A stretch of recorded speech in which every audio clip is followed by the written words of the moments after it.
Breadcrumbing is not random. It's an avoidance way of staying emotionally connected without feeling trapped. After the breadcrumbs stop, there is a silence that feels different from all the other silences before. This one isn't accidental. It isn't busy. It isn't confusion. It's the moment when the avoidant realizes the string is no longer being pulled. And that's when the internal unraveling begins. They don't feel relief first. They feel disorientation. For a long time, your emotional availability was like background music in their life, always there, even when they weren't listening. When you stop responding, the music cuts off, and suddenly the quiet is too loud. They replay the last messages, not because they want to reach out, but because they're trying to understand when the controls slip through their fingers. This is the phase where the avoidant tells themselves they're fine. They lean harder into independence. They distract, they rationalize, they say things like, this is healthier, or I didn't actually want that connection anyway. But the nervous system doesn't lie. Their body feels the absence before their mind can explain it away. Breadcrumbing was never about you chasing them. It was about them making sure they were not abandoned emotionally while still remaining unreachable. When that supply ends, the wound they've been running from starts to surface, and it doesn't come gently. It comes as restlessness, sleep issues, sudden nostalgia, a strange heaviness they can't name. This is where many avoidants feel the urge to send one final message, not a deep one, not an apology, something casual, something safe, a memory reference, a neutral emoji, a just checking in, not because they're ready, but because they need to see if the door is still unlocked. If you don't respond, the avoidance deepens at first. Pride steps in, defense systems activate. They convince themselves that you've moved on too quickly, that you weren't as invested as they thought. This hurts, but it's easier than facing the truth that they relied on your emotional consistency more than they ever admitted. And here's the part that cuts the deepest. They often don't miss you the way you miss them. They miss how regulated they felt around you. They miss being seen without being required to show up fully. They miss the version of themselves that existed when you were holding the emotional weight for both of you. Avoidants rarely grieve relationships in real time. Grief is delayed, it comes months later, sometimes years. It comes when they finally slow down enough for the emotions to catch them. And when it does, it doesn't look like tears at first. It looks like regret disguised as curiosity. It looks like randomly wondering how you are. It looks like comparing every new connection to the depth they avoided with you. By the time they understand what they lost, the dynamic has shifted. You're no longer waiting. You're no longer decoding text. You're no longer questioning your worth based on response time. And that shift is terrifying for someone who felt safest when they had emotional access without emotional obligation. This is also where people misunderstand avoidance the most. They assume breadcrumbing means they never cared. That's not true. Many avoidants cared deeply, but caring felt dangerous. Intimacy felt like a threat to their autonomy.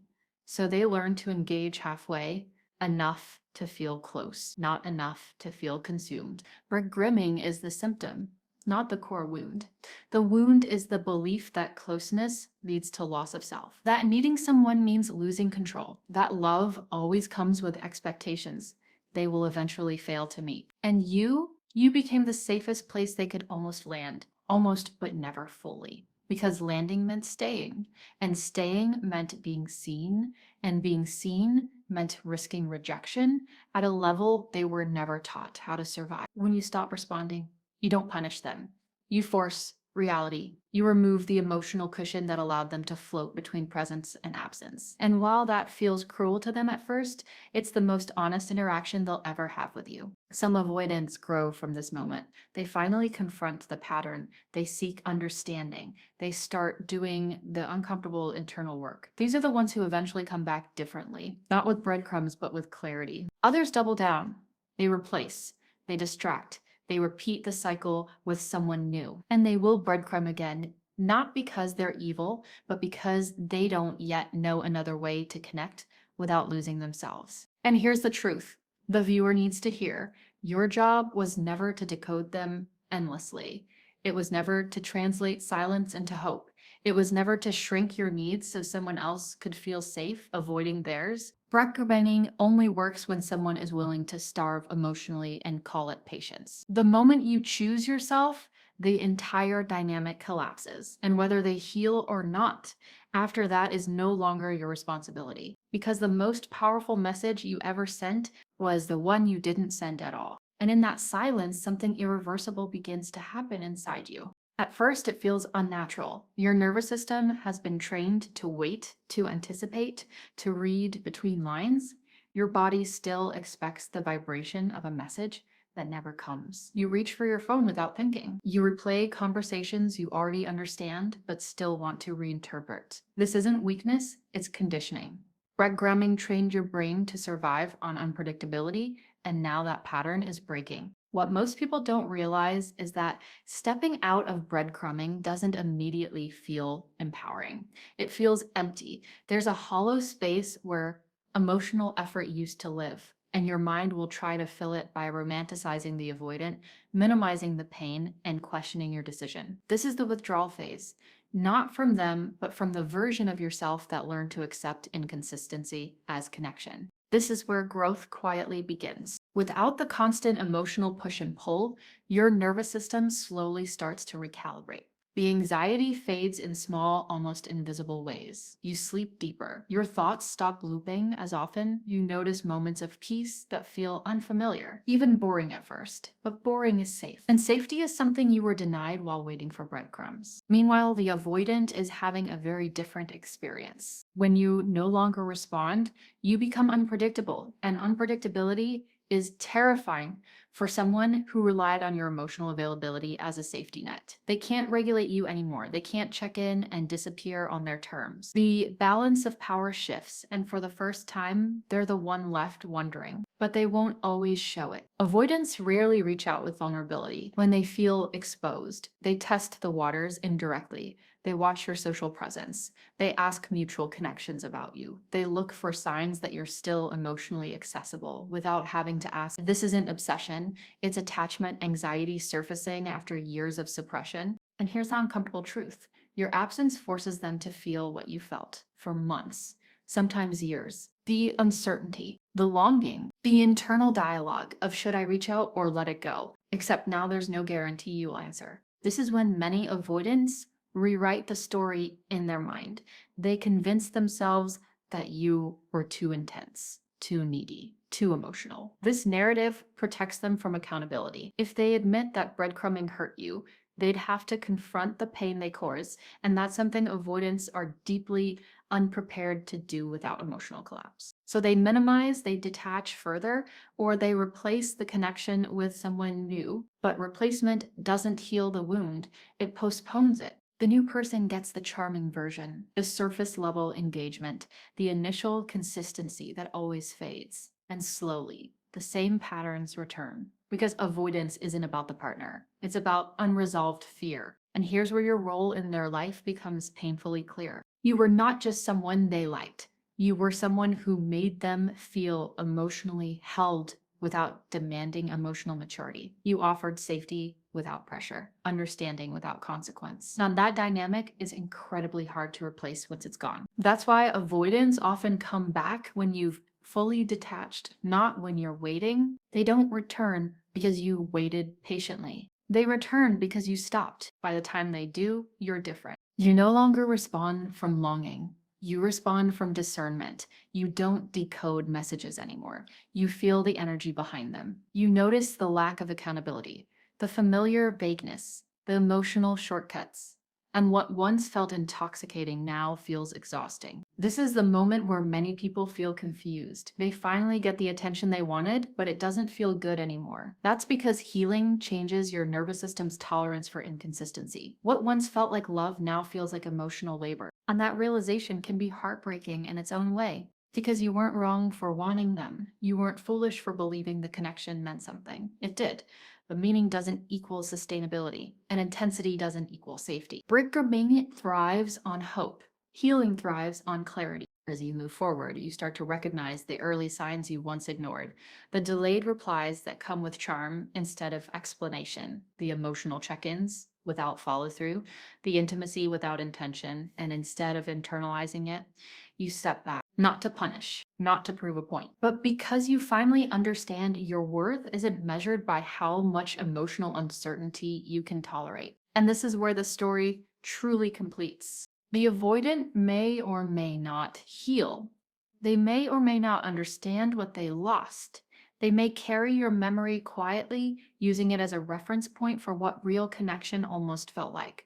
Or they may bury it under distractions and repetition. But you stop mistaking breadcrumbs for nourishment. You stop confusing attention with effort. You stop translating inconsistency into potential. And the next time someone texts you, it won't feel like a puzzle. It will feel like presence, like clarity, like safety. And that's when you realize the connection you were chasing wasn't right. Your willingness to abandon yourself for it was, and you never do that again. And once that line is crossed, there is no going back to who you were before them. You don't suddenly become cold.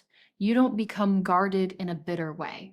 What changes is subtle and far more permanent. Your nervous system no longer mistakes emotional chaos for chemistry. The highs don't hook you the same way. The lows don't feel romantic anymore. You begin to crave steadiness the way you once craved intensity. At first, this new version of you feels lonely, not because you are alone, but because you're no longer performing emotional labor for people who refuse to meet you halfway. Your phone is quieter, your mind is quieter too, and in that quiet, unresolved grief rises to the surface. Not just grief for the avoidant, but grief for the time you spent waiting, hoping, explaining, minimizing yourself. You mourn the version of you who stayed soft in an environment that required armor. This is the stage most people misunderstand. They think healing feels like confidence and clarity right away. It doesn't. It feels like shedding skin. It feels raw. It feels like realizing how much you normalized pain just to keep a connection alive. And here's the truth most viewers need to hear. You didn't stay because you were weak. You stayed because you were loyal, hopeful, emotionally deep, and willing to understand complexity. Those are not flaws. They only became wounds in the wrong hands. Breadcrumbing worked on you because you had empathy, because you believed that patience could create safety, because you believed that love could soften fear, because you saw potential where others saw avoidance. And that capacity doesn't disappear when you heal, it becomes protected. Meanwhile, something very specific happens inside the avoidant as time passes. Once the initial defensiveness fades, there is a reckoning they can't outrun forever. It doesn't come as a dramatic realization. It comes quietly when life slows down, when distractions lose their shine, when surface level connections start to feel hollow. They remember how you listened. Not just heard, listened. They remember how safe it felt to be understood without being interrogated. How you didn't rush them, how you didn't force intimacy, yet somehow made it possible. And that memory becomes uncomfortable because it exposes the gap between what they had and what they were capable of holding. This is when regret sneaks in. Not regret for losing you, but regret for not being able to show up as themselves without fear. Avoidants don't fear love. They fear what love demands of them internally. And with you, the demand wasn't pressure, it was presence. And presence required vulnerability. They were never taught how to regulate. So they breadcrumbed instead. They checked in to soothe loneliness. They disappeared to soothe fear. They hovered in between to avoid choosing. And when you stopped responding, you didn't just remove access, you removed avoidance' favorite hiding place. Some avoidants at this point tried to rewrite history entirely. They convinced themselves the connection wasn't that deep, that you weren't that special, that it was mutual confusion. This is a defense mechanism, not truth. Because if it truly didn't matter, it wouldn't need rewriting. Others feel a deeper ache. They start to see you everywhere, not literally, but symbolically, in moments of emotional openness. They can't sustain in conversations that feel shallow by comparison, in people who try to connect with them, but never quite reach the depth you offered naturally. And still, most of them don't reach out authentically because authentic reaching requires accountability, and accountability threatens the avoidance sense of self-protection. It requires admitting, I knew what I was doing and I still did it. So instead, they sit with the discomfort or they run from it. But here's what matters more than what happens to them. You begin to experience something new, emotional congruence. Your words match your actions. Your boundaries match your values. Your silence is intentional, not anxious. You stop explaining your needs to people who benefit from not understanding them. You stop over communicating clarity to people who thrive in ambiguity. You stop accepting crumbs just because they come from someone you cared about. And this is where your energy shifts so deeply that people feel it before they understand it. You become harder to breadcrumb, not because you're closed off, but because you don't linger in uncertainty anymore. You don't wait around to decode mixed signals. You don't chase emotional availability. You recognize it or you move on. This doesn't mean you don't feel things deeply anymore. You do. But now, depth is mutual or it doesn't continue. And this is the final stage of the story most people never talk about. At some point, you stop wondering if the avoidant ever truly loved you, because you realize the better question was never about their capacity. It was about your tolerance. You realize that love isn't proven by longing, connection isn't proven by pain, and chemistry isn't proven by chaos. The love you deserve doesn't leave you guessing. It doesn't require translation. It doesn't show up only when you're pulling away. And the most powerful part, you no longer need closure from them because clarity came from within. You saw the pattern. You understood the dynamic. You chose yourself without needing permission. Breadcrumbing only survives in the absence of self-worth boundaries. And once those boundaries exist, the entire mechanism collapses. The avoidant fades into a chapter, not because they were insignificant, but because they could not meet you where you were willing to go. And one day, without drama or announcement, you realize something quietly extraordinary. You're no longer waiting. Not for a text, not for an explanation, and not for someone to become who they promised they almost were. You are present in your own life again. And that, more than any message you could have sent, is the ending that sets you free. When you're no longer waiting, time starts behaving differently. Days stop revolving around anticipation. Mornings aren't spent checking notifications. Nights aren't weighed down by unsent thoughts. Your life slowly detaches from the rhythm of someone else's inconsistency. And that detachment feels unfamiliar at first, almost unsettling, because chaos, when repeated long enough, begins to feel like structure. This is where your identity quietly restructures itself. You begin to notice how much of your emotional bandwidth was consumed by monitoring someone else's availability, how much energy went into managing reactions, choosing words carefully, suppressing needs so you wouldn't scare them away. When that energy returns to you, there's a strange emptiness, but also possibility. And this is where many people accidentally reopen the door. Not because they want the avoidant back, but because stillness feels too exposed.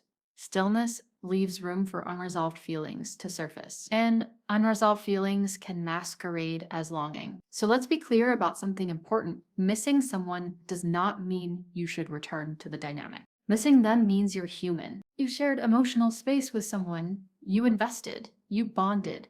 Of course, the nervous system remembers, but memory is not instruction. And familiarity is not safety. The avoidant may sense the shift in you before you do. They feel it when their name stops carrying weight, when your energy no longer leans toward them, when their absence doesn't provoke reaction anymore. Avoidants are highly attuned to emotional withdrawal, not because they're emotionally expressive, but because loss of access triggers their deepest fear. That fear isn't abandonment, it's irrelevance. Being forgotten means they no longer exist in your emotional world. And for someone who relied on emotional presence without emotional participation, that's destabilizing. So this is often when they resurface not with depth, but with familiarity. They may reference shared memories, inside jokes, a version of the connection that feels warm but unresolved. This isn't coincidence, it's an attempt to re-anchor themselves in your emotional landscape without having to change. And here's where your growth is tested, because the message might feel comforting, nostalgic. It may awaken tenderness you thought was gone. Not because you want them, but because the bond never fully closed. Breadcrumbing never ends relationships cleanly.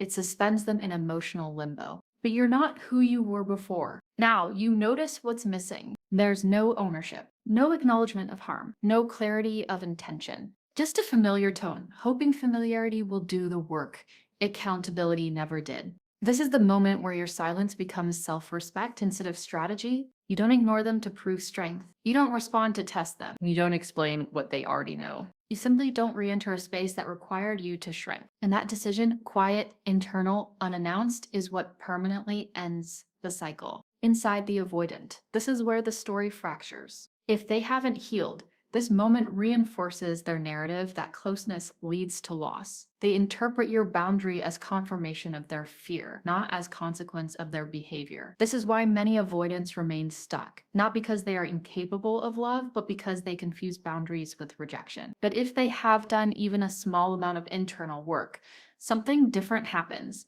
They see the pattern. They recognize that the dynamic didn't fail because of incompatibility. It failed because avoidance cannot sustain intimacy, and this realization doesn't come with drama. It comes with humility, with regret that doesn't ask for forgiveness, but understand. Most people never witness this stage because it happens privately. And here's something crucial for the viewer. You don't need to witness it for it to be real. Healing is not proven by someone returning changed. Healing is proven by your peace, regardless of whether they do. As time passes, your standards recalibrate. You no longer feel excited by emotional ambiguity. Mixed signals don't spark curiosity, they spark disinterest. You don't feel drawn to people who require you to decode them. You feel drawn to people who show up clearly, even if they're imperfect. And the shift is profound because you didn't lower your depth. You raised your requirements for access to it. Now, when someone texts you, it feels different. There's no adrenaline spike, no overthinking, just a sense of ease. The absence of confusion feels almost surreal at first, like something is missing, but what's missing is anxiety. And that's not a lot. This is when you realize something subtle but life-altering. The connection with the avoidant felt intense because it activated survival patterns, not because it was aligned. Intensity can feel like destiny when it triggers old wounds. But alignment feels calm, and calm can feel boring to a nervous system that learned to equate love with instability. So you gently retrain yourself. You allow consistency to feel attractive. You let responsiveness feel safe. You let clarity feel intimate. And slowly, your body learns a new language of connection. The avoidant becomes less of a mystery and more of a lesson. Not a villain, not a soulmate that got away, but a mirror that showed you how much you were willing to endure for connection. And instead of shaming that version of yourself, you honor it because that version loved deeply. That version hoped bravely. That version believed people could grow. Now you carry that capacity, but you protect it. Breadcrumbing no longer confuses you because you understand what it really is: emotional access without emotional risk, and you're no longer available for that exchange. The story doesn't end with closure, it ends with embodiment. You embody boundaries, you embody self-trust, you embody the truth that love does not require you to disappear. And one day, without ceremony, you realize the avoidant no longer lives rent-free in your mind. Not because you forced yourself to move on, but because you finally moved forward. That's the moment you stop decoding messages. Because the right connection never needs decoding at all.